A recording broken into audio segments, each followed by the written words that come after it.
last time out. And Kongya did manage to be the one who got first blood for Mad Team against EDG earlier today. We'll see if maybe they can work through him this time around. I'm trying to remember the exact stat that Jat shared on the desk at the start of the day, but something along the lines of 19 champs. But it's actually Benny that's going to be subbed in for Mad Team. He'll be there in the jungle. All about getting some stage experience in this game where the team is already eliminated. You might think, okay, does that hurt the chances for EDG to force the tiebreaker? Let's remember back to yesterday where a certain jungle Camille came off the bench and won an important game for Fengvu Buffaloes. It has been a world that's been very kind to sub players. That's true. I mean, Kongya, though, he was the all-pro jungler in the LMS, so it's definitely going to also put some extra burden on the rest of Mad Team, I feel like. Let's see what they can pull out, because already starting off with Xayah is a strong place. Well, the point that I was making before I realized that there was a substitute in the jungle is I believe Jat said there were 19 different picks so far this Worlds that had only been played by a single player. Pocket picks are the name of the game. They're cool now. I want to see Mad Team break out something from the back pocket as KT Rolster does go for the Irelia for themselves, responded to with the Xayah and the Gragas. Nothing too meta-breaking yet. Yeah, blind Irelia here. Now, Irelia is a flex pick. Smeb is definitely one of the top laners that would take a skill matchup with this champion. So don't automatically assume this is going to the mid lane, even with a Shen locked in, possibly support Shen there. So a lot of flexibility here from KT Rolster, and that's what you want to see from a team on the blue side. And I think it's very likely that Benny will be jumping on the Gragas. He's largely this year, of course, played a lot less in summer with Kongya taking over, been focusing on the tank junglers. So the Gragas kind of straddles the line, can still build ability power, but it's a skill set that he's developed. So we'll see how he looks on the world stage. And just rounding out the draft here for the side of Mad Team. Seems like power picks across both sides, but I think you're definitely right. To me, Smeb and Yukal, both great Irelia players. Smeb and Yukal, some guys who have done plenty of heavy lifting for KT Rolster throughout this tournament. They've had plenty of good performances for themselves. Going into the second round robin today, they were #1 and #2 in overall KDA among all groups. Yukal had a 28.0, Smeb had a 24.0. Those are extremely high numbers. And already here too, we did see the takeaway of the Lissandra. Uniboy feels like he is going to pull off some Aftershock as well. I believe that's what he used. And we'll see if that will be a good nullifier for the mid lane, because that's a good, decent answer. Irelia, everyone always talks about the level 6 going all in for the kills, so if it happens to be swapped to the mid lane, he does have an answer. But Mad Team does seem to be subscribing to the fact that it might be a top lane Irelia for Smeb with 2 more mid lane bans. There's 2 reasons to do this. One is just to attack a champion, but also maybe they want to force it to be a top lane Irelia and have a matchup in mind for that. We have also seen, of course, top lane Lissandra as well. That's why we're seeing Syndra ban come out from KT Rolster. They are also covering all bases. Well, now that those bans have been completed in the second phase, Swain, LeBlanc, Syndra, Kindred, what is the pick here from Mad? Thinking about the Nocturne there in the jungle, which would, of course, mean that the Gragas has to go somewhere else, likely into that support position for K. Now, Nocturne is actually one of my favorite combinations with Lissandra. Lissandra has her greatest strength coming in on a flank for the enemy team. And if you Nocturne ult right as a Lissandra teleports or approaches from the side with the claw, it makes the Lissandra's job so much more easy to execute. That claw obfuscation, the fact that you have so little vision to be able to see what's happening around you, means your wits are largely going to be elsewhere. We're looking on the side of KT Rolster. The inner jungler is going to be Xin Zhao once again for score. Was victorious on that pick against EDG in the first round robin. Final pick here. They could play around with the Shen. It might just be the support. Now it's confirmed to be the Gragas in the bot lane. See what Mata picks up for the team on the side of KT.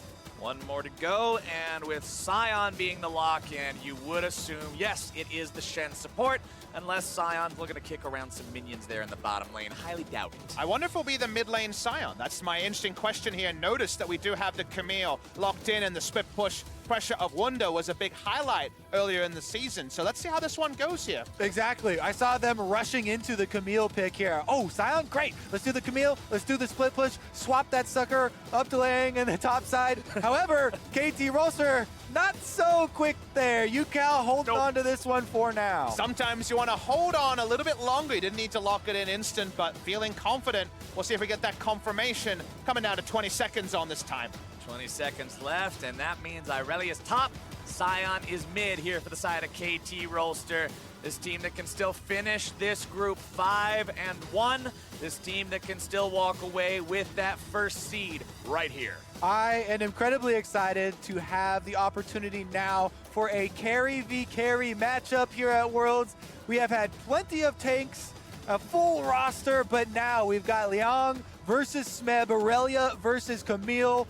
Who can get the advantage? Because when both teams are running these carry top laners, that determines so much of the mid game, who will have the pressure on the sideline. And just with the texture of the drafts we're seeing, there was a bit of a preview of what we might have when we hit the best of fives. Yes, there will be tank v tank games. There will also be carry v carry games with all the buffs to Darius, Fiora, and the more seen Camille and the champions we're seeing in the meta right now. We saw Jax yesterday. Anything is possible at the highest level.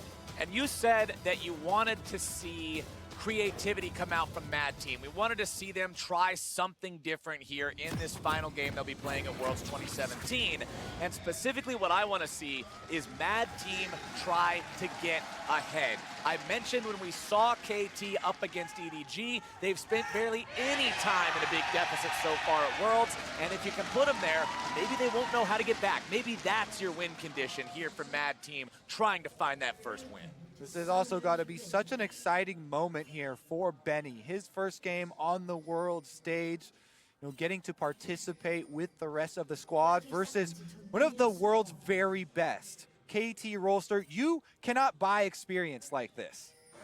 Definitely cannot, especially because they've been paired together now for the better part of 2 years. Yes, Yukal did join a couple of weeks into the spring season this year, but the veteran status of 4 players here who are both all legends in their role and also have a very extensive history, both at the World Championship and domestically, does mean that KT, it often does slide into place, but like Flowers says, a couple of quick kills and suddenly KT will be on the back foot 2 games in a row. Now let's see if we're going to get anything delayed here in the jungle as an early start. You're not seeing any deep vision. You're not seeing any immediate invades. K is just hanging out there on that ward. Not a big deal because he's in neutral territory, but seems like we won't get too much of it. Both junglers going to be starting on the bottom side of the map. Benny at the blue, Score at the red, and nothing too special really to talk about there with those starts. Yeah, we do have a leash here from Mad Team, helping slingshot this Nocturne towards level 6. Of course, the idea, try and get him level 6 as early as possible. Maybe he'll pay it back in the bottom side, but this does mean that Mata and Deft have the inside track on the minions. They will be able to execute them quickly here, get the push going.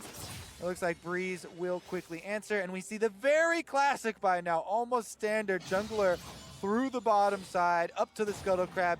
Bested by that ward, but does get seen by the Pixel Brush one, I That was the believe. same camp tried earlier in the tournament against Team Liquid the first time out. They got a lot more value that time. Much safer entrance to lane, the long way from Mad Team. Means no health bar advantage for Deft and Mata in the 2v2.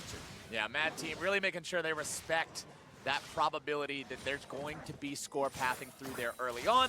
As Smeb dashing around here, trading back and forth with Liang early on, but Liang's getting the better of him. He might just find the solo kill on the Smeb. It was down to a single auto attack, but first blood to Mad Team. That is incredible here. Smeb gets solo killed on the world stage. Level 2 carry, free carry within the minions, and Liang is able to make it happen. You saw the shield come up here. Adaptive shield from Camille helping out in the trade and kind of forcing him back off. Smeb starts at a health disadvantage, but the stun registers QE skilled up by Smeb. Tries to play around vision. It ends up being close, but I think it was Camille comfortably at the clutch. The minions almost finished the job, but able to duck into the brush in time. Means that Smeb will not get a return kill in that trade, and now Liang's underneath the turret as Score's hanging out nearby. Yeah, now that action is going to attract junglers. You see actually both of them. Since Benny on the Nocturne has gone with a hard power clear, he's cleared every single camp up towards this side in his efforts to try and reach level 6 as quickly as possible. He'll end in this area as well, so if Score does end up actually leaving, Smeb might have to have another reset. Does mean that Xin Zhao's missed out a lot of camps. He's going to go pick up his blue buff now. I just wanted to allow the shop to come through some items here for Smeb, who's piecing together, honestly, whatever he can get. Yeah, he's going to have a hard time, though. He did have to go with the recall because Score is like, hey, I can't spend all day up here. I've got almost all my camps up. I need to go clear my camps. You're going to have to recall, take another hit as far as the CS is going because this Nocturne, one of the biggest benefits of doing this hard clear, power farming route is actually that your camps will come up that much quicker for the second round, which are more valuable, and you can use those before you go for your first gank. Right now, though, he's heading down the river while he has some time on the small ones respawning. Yep, still a little bit of time to go. Remember, this isn't the olden jungle of Season 6 and everything before where the camps are just constantly popping up. You've got some downtime to see if you can make something happen, but it doesn't look like Benny has the opportunity to really get in there anytime soon, as Score will go right back to the chickens. And we'll see him farm those up. He is doing it on a ward, but it's not really a big deal. There's no contest here. Yeah, Score, the only difference here, he hasn't been able to go for a recall. He spent his time grabbing those scuttle crabs, which is very important, providing quite a lot of golden experience as well. But he's got his duty to finish off clearing his small camps before he goes for the recall, and has caught back up very nicely. Do love seeing the aggressive hookshot trades. One of the best ways to win as the Camille in lane is to feel aggressive enough to take a hookshot trade. They knew the Xin Zhao was on the bottom side of the map, so no counter ganks available. So trade up while you have this item lead, as Lang does. Exactly. Again, we've seen the most success for teams here at Worlds this year when they show no fear, going right to the opponent. Leon, no exception here on the Camille, and you can see Smeb now playing respectfully. Trying to minimize any sort of additional losses he might take, recognizing that he did get solo killed earlier, not wanting to put himself at any more risk as he farms up. Benny on the top part of the map will find level 5 now, 5.5 minutes into the game, grabbing that Scuttle Crab. Next level means it's time to hit the go button. Next level. Leon goes in. He has the ultimate available here on the Camille. Hextech ultimatum not going to be issued, but Smeb takes the pain on that one. And that is with the minion wave here. Cannon wave pushing. So Smeb in a dangerous spot. That is his last tick of the corrupting potion charge. Benny almost level 6 coming over on the Nocturne. He really wants to go get level 6 first. If he did Krugs, he would get it, but it's not going to be the case. Score's coming up to protect. We're seeing a mid lane roam, though. They could force it through, even with that. Ain't no party like a top lane party. Let's see if Mad Team can make it happen. Smeb's almost back up to full HP. Lissandra Claw coming through. Score's going to be in some trouble and immediately deleted. Flash coming away from Smeb, but he's still going to be locked down by the ulti. Hextech ultimatum comes out. Reinforcements have arrived. Yucal smashes them and manages to get one in return. Can he grab the kill onto Benny as well? Uniboy trying to provide the peel. The fear's gonna go off, but not in time. The double kill goes over, and Yucal makes it an even trade. The instant proc there of the Q, enough to finally pick up the kill as the fear tether was about to hit. So he does spare the blushes of his duo there, the jungle and the top lane. Bot side kind of wondering what this was all about, but it's all about timings, and specifically Uniboy having his ult up. Yeah, Mad Team, they see juicy opportunity here. 3 members, they easily take down Score quickly under the turret, but with the roam up through the river, Yucal gets into position, hits the AoE knock-up, is able to zone them backwards so they can focus down the Camille first and then turn on the Nocturne. Then he tried to get away, but that was so close to that fear going off. He just quick casted the Q right at the very end to grab the kill there. Good play coming out from Yucal. And bottom side, it's KT looking to return the favor. Score goes in with a vengeance. Finds himself that first kill. K's in some trouble. No ulti to disengage anything. Deft goes right back in with a killer instinct, but now Benny wants to mop him up. Can't quite do it. One more turret shot would have made it happen, but that's still going to be advantage for KT. You love to love the mind games there from Deft. Steps back, then ults in with the killer instinct shield to guarantee the kill. Paranoia's not enough, and that time KT get the gank around bot lane to get the bot side of the map going. KT Rolster now ahead in gold after the strong start from Mad Team. Let's take another look at how it started, though, because this is a good job from Score. Now, notice he's level 5 right now, so he jumps in, he gets the kill, immediately levels up his ultimate, does not auto-attack the Gragas, uses the ult for the knockback to gain that extra distance, and then Deft, when his level 6 comes in, he gets to use the killer instinct to finish off the second kill. That's definitely some quick leveling up there, so a little tip at home. The control R was very important. Hotkeys, very important, even for the level ups, so definitely have that ready. We talk about big brain plays in League of Legends. That Your head's got to be hurting when your brain's able to be big enough to react to that in the moment. I really like the heads up there from Score, recognizing the fact that he would level and being able to make that play. It does mean that 2 kills over to KT gets them the gold lead, even though it's pretty slight right now. K makes his way back down towards the bottom side. Scuttle was secured by the side of Mad Team, so KT will be spotted as they rotate through that bottom part of the river. Now there's some silver lining also for the Aurelia, who as we know cannot trade with the enemy to kill Camille against a couple of assists for Aurelia because of what's going on in the bot lane. Once the laning phase is over, Kai'Sa and Shen are both so important when it comes to actually helping a skill matchup go their way. The Stand United is the obvious one, right? Just pop in, the taunt, the ability to have a bit of an extra shield, but actually Kai'Sa in Korea at least is often using a 1-3-1 just to combo ult with the killer instinct to join. So there's multiple ways to bail Smeb out of a solo kill lane that he's really been struggling in. A very good point, and you really, really need to keep up the communication. Call every back from the enemy bottom lane, because even before a 1-3-1 setup, before turrets have fallen,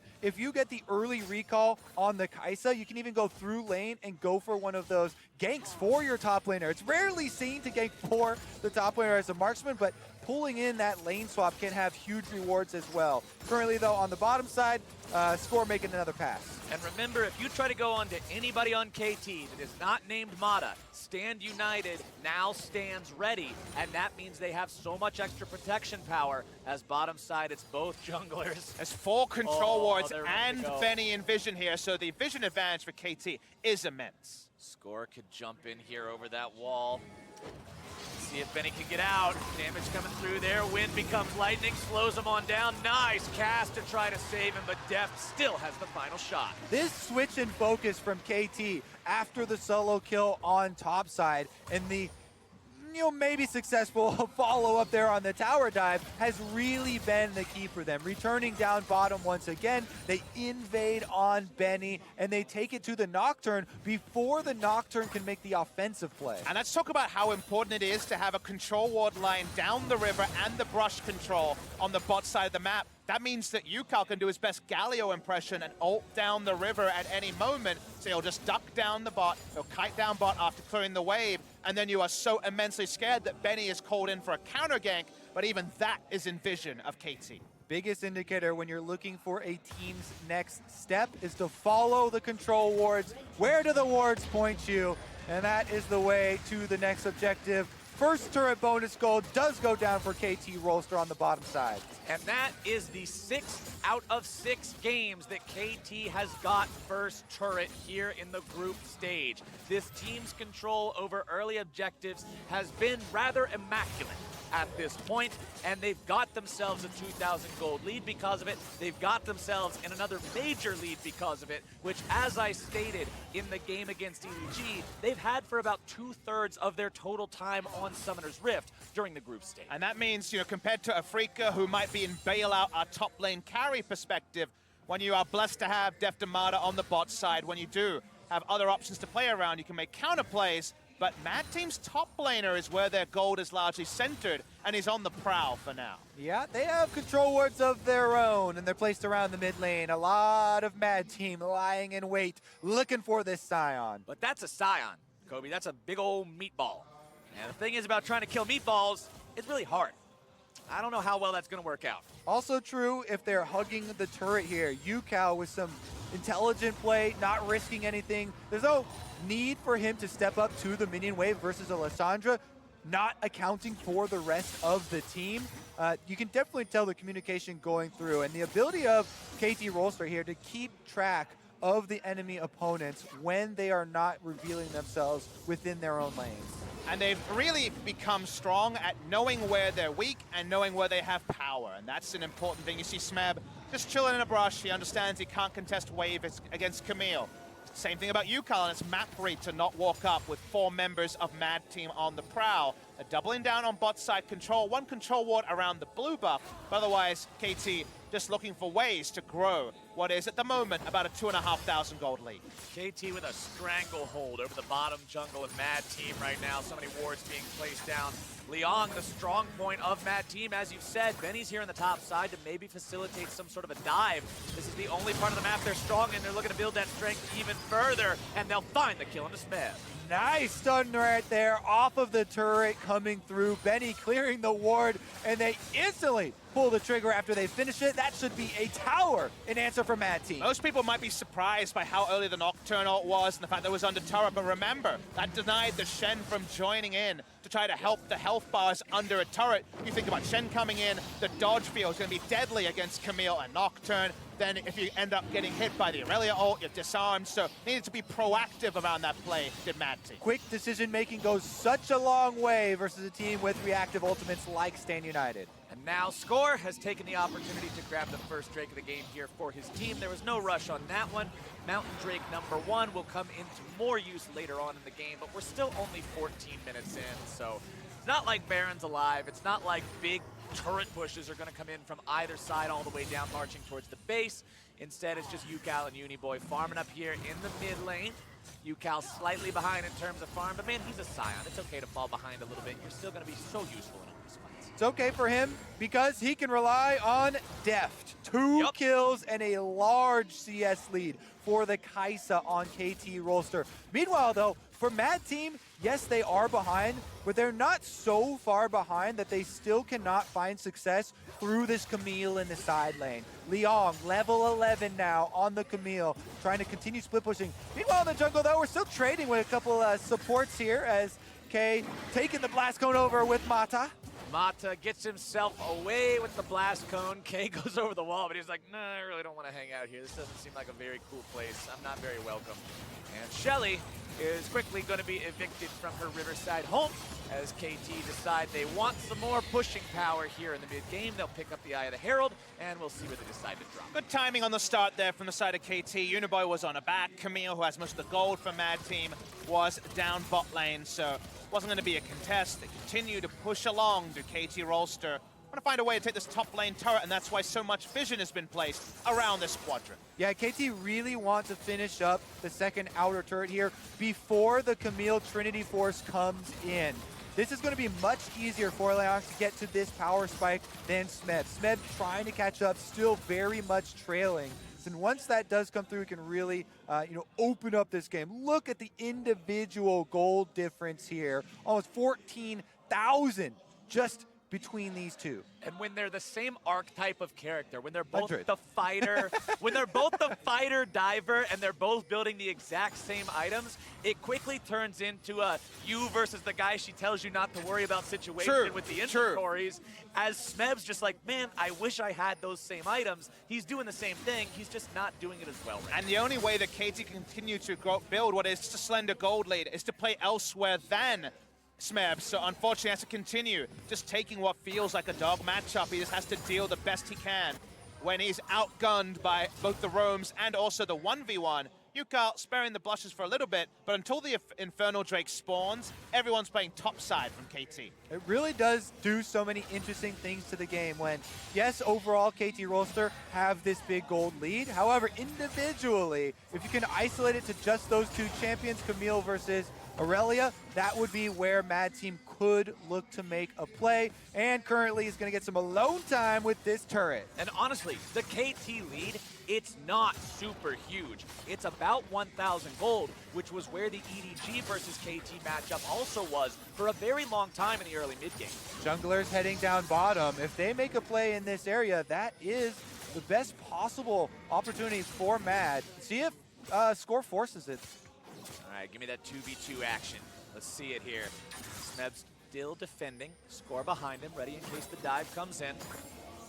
Remember, they also have the Shen that could go in on this one. Looking to keep him safe as here comes the dive. Score's going to be kept alive for now. That defensive field from the Shen is so important, and Benny pays the price. Liang is shut down now, and a double kill over to Smeb is a big win for KT. Mata not going to be caught sleeping this time. No, they sir. were well prepared for this one. The early Stand United, right as Mad Team fully commit to the tower dive, turns it all around. And it was also a rude awakening spotting Score as he went for the hook shot. Didn't want to find two members there. Score level 11 as that play begun. Didn't die at the start. They brought in the backup, and now KT have kills on the Aurelia. And speaking of kills, Deft, top side, gonna grab himself a solo kill onto Breeze. If Breeze isn't careful, Mata coming around trying to make it a reality. Good flash over the wall from Breeze getting away.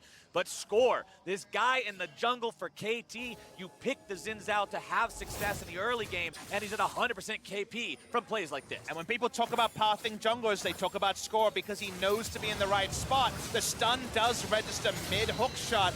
Score is there as well, and that's the start of a good play for the side of KT. Again, it could have been such a different story if you get an earlier Nocturne ultimate to block the Stand United and they finish off Score.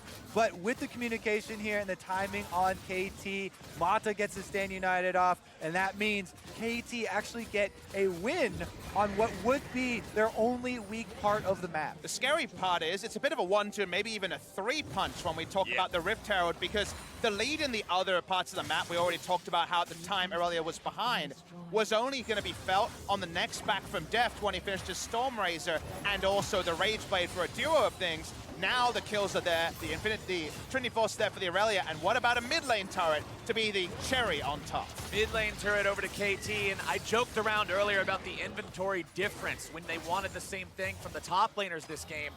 Now it is the same thing. Ninja Tabby, Tiamat, Trinity Force. It's a corrupting potion versus two Dorian's Blades, and at this point in the game, that difference is minimal. The mid lane, the other solo laner for KT, Yukao's got Righteous Glory, Gargoyle Stoneplate, and a Giant's Belt to further pad the health. He's a monster. And now we are about to transition into those team fights, so it's very important that Yukao, going to be the point man for the team on this Scion, has those tanky abilities. His Righteous Glory will allow the easy engage. Further though, Mad Team actually jumping to the objective here. They should be able to finish this off quickly. They want to grab that Infernal Drake, but KT is not willing to give it over without a fight. Smeb's coming in first. Leon's going to be in some trouble here. Multiple members collapsing, and they take down the most fed member of Mad Team. Now they collapse under the Drake. Thanks for the leash, boys. KT pick it up and walk on out. I really thought Leon was going to come help with the dragon, but now Deft! Deft wants to go in. He missed the solo kill earlier. He wants to find it now. Breeze is taken down. Deft goes into the stasis. Benny uses the ulti, but now there's no way out. The taunt comes in. The smash comes down. The kill goes through and scores on a killing spree. And that's what happens there. Deft opens up because of the artist. The fight continues. More smashes, more dashes, more crashes as the bullets come through, and Deft is on a rampage. KT Rolster takes so much off of that. I thought Mad Team had the perfect little play there, sneaking over to the Inferno with a timing window to try and burn it down and then run away, given the deficit. But they go for the engage, and KT Rolster happy to take that one, and they take most of the rest of the map. KT is back with a vengeance. They say we shouldn't have lost to EDG. We're not going to lose here. We want first place in this group, and this big purple worm's going to help us. And there's a reason why people have wanted KT on the international stage for the past 2 years in full flight. They are such a treasure to watch. The fight looked like it'll be over after just a single kill. But KT, they take the kill, they take the Inferno, and then Deft says, wait, I can play make. He puts down his Trinket Ward, and he goes in from there. Yeah, Breeze not respecting the Trinket Ward giving vision, so that allows Deft to hit his W, take the Killer Instinct, and he's got Stopwatch ready. That means the rest of the team can punish anyone waiting around him afterwards. And actually didn't even stop here, because K went in, used the ultimate to try and push back Mata, and an offensive Lissandra ult opens him up for a taunt. And another shot there from Deft picking up the kill. That is always a feels bad when the final auto attack is in flight and you flash not seeing it. That means a summoner spell is wasted and Uniboy still falls as he and the rest of Mad Team are now tasked with defending against a KT squadron that is 7,000 gold ahead, that has Baron up on everyone and is now pressuring further into their territory. Lincoln, you'll miss it when it comes to gold leads in games like this. Like you say, it was so competitive not 5 minutes ago. Suddenly the game is blown open. Smeb has an item lead over his opponent. About parity, I guess. You know, there's a bit of lifesteal versus the stopwatch has been bought, but it's not going to be impactful. Yukal on the front is unkillable, and KT want to break the base pre-25 minutes. What's going to stop him? Well, before today, nothing had. It was a single Baron equals a single win for KT Rolster before today, and now they are looking to make this one complete and take their spot at the top of the group as a first seed. Only inhibitor turrets now left in their way on the bottom lane. 3 players on KT remain unkilled yet this game. Yukal's deciding to start off the fight, goes in on the Scion, utilizing the ultimate to zone Mad Team away. Kay on the side here looking for maybe a chance to isolate someone with a well-placed barrel, but it's not going to happen anytime soon. Mad Team does have a large minion wave built up in the top lane. They've got their top laner in the mid lane. TP available. Yukal and the rest of KT continuing this push. The tier 3 under siege taken down to about 1/3 HP now. Breeze continuing to try to find the damage, but over the wall goes KT. The damage comes in. Uniboy going to keep himself alive with the ultimate from the Lissandra as the Irelia ulti finds its targets. Breeze looking to kite himself back. It's Score going into the stasis. It's Breeze taken down by Deft. Unstoppable on this Kaisa. And who is going to challenge him now? Benny's out of the picture. Over the wall goes Deft. He's going to make it a triple. Can he find number 4? Uniboy runs away, but Deft has his number. One more auto attack to seal the deal, and that's a quadra kill over to KT Rolster's 80 carry. And that's the game-winning fight. KT got the early dinner reservations. They want this one done. It was up in the air 5 minutes ago. It's over now. Up in the air, and it comes crashing back down to earth. Mad Team will fall, KT will take first, and they'll take the Nexus. Well-deserved first seed here for KT Rolster. And them, along with RNG, are going to be why teams are going to be battling so hard for those remaining first seed spots in the following day. You do not want to play these teams in the best of 5s right out of the bat in the quarterfinals. No, sir, you want to avoid these guys as long as you can. Impressive showing here. You already said how in all but one of their games in groups, it was one Baron, one game from KT Rolster. No reason, they say, to change that up here in game number 6. Now we can listen to the roar of the Busan faithful for the hometown favorites here when it comes to a Korean win. Fans applaud KT Rolster, the players finally on the world stage. Not quite the 6-0, but 5-1. And like you mentioned, so many tantalizing opponents lie in that quarterfinal. We might even end up with RNG and KT on one side of the bracket. And if you can't avoid them, you want to get as far away as possible either way. Or will you take it right to them? Group B. Maybe that's what it is. Was a very true. interesting story.